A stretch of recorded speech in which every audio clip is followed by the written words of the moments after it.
All right, let me give you an example because I think this is something that most women can relate to. You may still have this, or you may have had this at one time, a collection of clothes in your closet called your thin clothes or your skinny clothes, clothes that you love, that you used to fit into, that you don't want to get rid of because you keep telling yourself you're going to get back down to that size someday. So you have this collection of clothes. I literally had a full shelf in my closet of these clothes. There must have been 6 pairs of jeans, a whole bunch of shirts, a whole bunch of dress pants on this one shelf. And they were clothes that I absolutely loved. I refused to get rid of them because I was going to fit into them someday and I was not going to remove them. Sandy says, me, right? I think everybody has those clothes. Here is the problem with me, at least, when I kept those clothes. I totally believed that it was the clothes that I loved. I believed it was that pair of jeans that I loved. I believed it was that shirt that I love. And that meant since I loved those clothes, I was not going to get rid of them. It wasn't actually the clothes that I loved. It was the size that I was to fit in those clothes that I thought that I loved.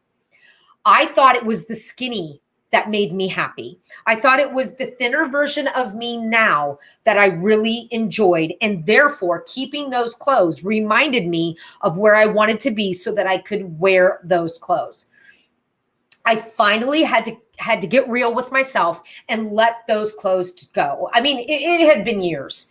And it's like, it's not only unrealistic for me to think that at the age of 54, I should be the weight I was at the age of 30.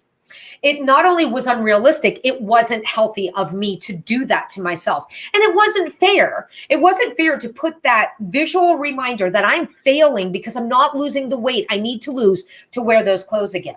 So instead of it being encouraging, instead of me keeping things that I loved truly and for sure, I was only judging myself on a daily basis every time I was in that closet and I saw those clothes.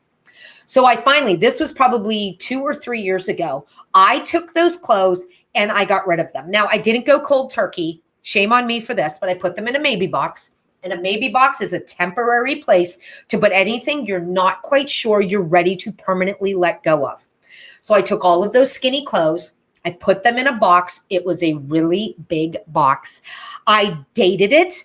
I labeled exactly what was in it. And then I set a reminder on my phone for 3 months later, or whatever it was. Usually I default to 3 months, but it could have been 5, 6, or a season, whatever it was. Then when that reminder went off on my phone, if I had yet to go in that box and look for those clothes, if that box was still sealed, still in its same spot, not yet to be touched, then I knew I could get rid of it and the world was not going to end. So that is what I did. I got rid of those clothes. But here's the thing.